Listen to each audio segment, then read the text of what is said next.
Alright, so I know this might be a little bit weird considering my last video, but let me try to explain. About 2 weeks ago, I uploaded 2 videos, my Infinite Warfare First Impressions video, and then my top 5 things that need to be fixed in Infinite Warfare. And basically in these 2 videos, I addressed everything that I thought was wrong with the game, and in the First Impressions video, I did give some compliments to the game as well, but mainly the 2 videos were focused on how to fix the game. And then yesterday I uploaded a video saying that I probably wasn't going to play Infinite Warfare that much, and then literally the day after I upload that video, Infinity Ward posts this tweet talking about how they've taken all of the feedback from the beta and they are making changes to the game. So I was like, shit, let me see what they're doing. And the crazy part about it is that they have addressed almost every single issue that I said was wrong with the game 2 weeks ago. They've addressed pretty much all of it. I said this on Twitter to be funny or whatever, but it's kind of serious.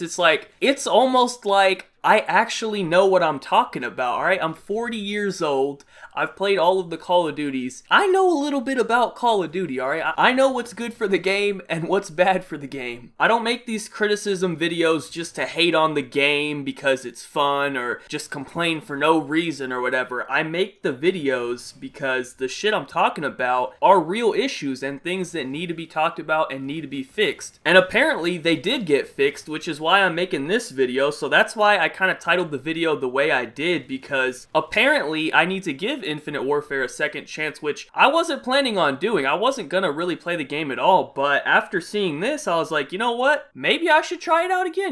Maybe it's different, maybe it's better, I don't know. So I figured what we could do is just go through the list, and I'm just gonna talk about the important things, especially the things that I said were wrong with the game and what they've done to fix those things. But there's a whole bunch of different things that they've done. If you want to see the full list, I'll link it in the description down below, but I just want to cover the major topics. Alright, so the first thing they did was they nerfed the sniper. So there's a whole bunch of different things they did, so we'll just go through them. Bullet spread at the hip no longer gets smaller as the player ADSs. Once the scope reaches the player's eye, the bullet spread goes instantly to 0. Sniper aim assist was reduced slightly for the KBS, longbow, and other bolt action snipers. Our turn rate while aim down sights is still slowed to help with precision aiming. That was one of the main points I brought up about snipers. They need to reduce the aim assist, and that's exactly what they did. Sniper class weapons no longer have any aim assist until the optic fully reaches the player's eye. So I think that means like when you're no scoping, if you're not scoping in all the way, you don't have any aim assist at all. And then once you're actually ADSing, you'll get your aim assist, but it's still turned down from what it was. For the ELO and scout optics on snipers, the idle sway while ADS has been increased along with the player's view bounce when moving. Because these optics are less zoomed in, the view bounce and the sway are felt less. These changes are to promote more stationary aiming and firing with these optics. So basically they're saying don't run around and quickscope people with these 2 sights. They're trying to make it to where you have to stand still or lay down and then like ADS with the sniper in order to kill people, which I guess technically is how snipers are supposed to be used, even though Call of Duty is not really a realistic game anymore, but regardless, I guess that's what they're going for. The tracking chip optics visuals have been improved. I have no idea what the fuck that is. Reduced bonus of the quick draw attachment on snipers, so I guess you won't ADS as quickly. Updated snipers to have more flinch when getting shot. So once again, if I have an AR shooting a sniper, it used to be where like it wasn't even like I was shooting him at all. He could just aim perfectly. So I'd like to see what the increased flinch is on that. I wish Call of Duty would be like other games. Usually in other games, if you have a sniper and you're scoped in and someone shoots you, it'll unscope you automatically. You have to scope back in manually, but Call of Duty lets you just keep your scope. I don't know why. The next thing is going to be about the time to kill and also the health regen, because the health regen time has been reduced, which means that like it used to take you quite a bit of time to get your health back, and in such a fast game like this, that wasn't good. So I'm curious to see like how fast you actually will get your health back now. And then as far as the time to kill, it says, we know a lot of you had different experiences with time to kill during the beta. With the above adjustments to dedicate dedicated servers, matchmaking, and weapon tuning, we think you'll find that the time to kill will be more balanced at launch, both on the attacking and receiving end. We'll continue to monitor and balance throughout the year as needed. They messed that up. And would love your feedback in the process. We're always looking at time to kill and we'll continue to balance and monitor. Now, this was actually like my number one issue with the game, but the way they phrased this makes me think that they didn't really actually adjust the time to kill. They just adjusted like other factors in the game that will influence time to kill. So I think the health and all that is still the same. They just changed other stuff so it feels differently, which is fine, I guess. I don't know. We'll have to see when the game comes out. I'm curious to see if it's a slower time to kill now or not. If you even notice a difference, who knows? Next, they adjusted matchmaking, which was another point that I brought up, and I thought it was just going to be a beta issue, so I wasn't too critical of it, but it seems this was an issue with the game. So potential player evaluation was too strict. We were doing some very thorough testing of your connection to other players before placing you in a lobby with those players. This turned out to be a bit too thorough and eventually was relaxed, leading to shorter matching times. That was one of my issues with the game. It was taking way too long to get into games. Incorrect geographic categorization. There was an issue in our geolocation system which was causing some players to be incorrectly categorized. This was also resolved during the beta, improving matchmaking times. Dead lobby cleanup. The process which cleans up unused or dead lobby information from our backend was taking too long. This was causing a number of slowdowns when searching for a match. This is good. The matchmaker was always quite good at generating new lobbies, but one thing we noticed was that queuing into a join in progress situation was taking much longer. This was due to some issues in the way we track information about the lobbies that are currently playing a match. These issues were also addressed during the beta and sped up the join in progress case immensely. So basically with all of that, they're saying you should find matches faster now. They're saying a lot of it was fixed during the beta. I didn't even play the second weekend of the beta that much, so maybe a lot of these issues were noticeably fixed in the second weekend, but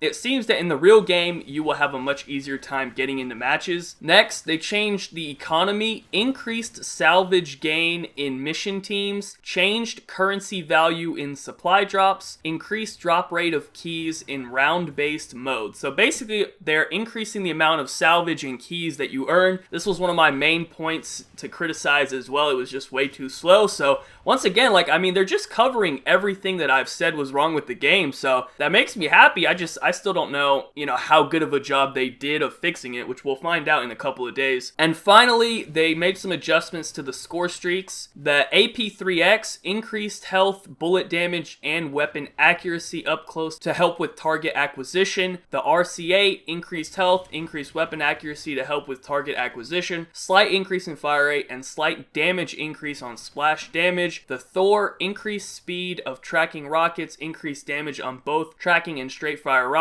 Bombardment, slight decrease in both time to the initial drop and the time between each subsequent drop. Updated area damage to be consistent inner to outer. So they've made some of the kill streaks better as well, which was another criticism that I had. I said the kill streaks were kind of weak, especially the more higher up ones, and it seems that they've increased some of those, like the Thor and the AP3X. Is that Apex? I'm just going to call it Apex. We're going to pretend the 3 is an E. And then they increased the RCA as well, which is one of the highest kill streaks. So they made the highest kill streak stronger, which was another one of my criticisms. So honestly, they've pretty much covered everything that I said was wrong with the game. We just gotta wait until Friday, or I guess Thursday at midnight, and we'll see if it actually, is noticeable or not. So basically, I am gonna give Infinite Warfare a second chance, I guess, and I will have another, I guess, first impressions video. Not really, though. Well, yeah, I guess first impressions of the real game when the game does drop, because we will get to see the other maps. Maybe some of the other maps are better, because that was one of my criticisms as well. I didn't think the maps were very good. So that being said, I will do an updated Infinite Warfare first impressions video of the actual game, and we'll see if my opinion has changed at all. I'm kind of curious to see how much all of these changes will actually be noticeable in the real game. So anyways, that's pretty much it for the video. Thank you guys all for watching. Be sure to leave a like rating if you enjoyed. Subscribe if you're not already. Follow me on Twitter. Links in the description down below. Other than that, have a good day, and peace out.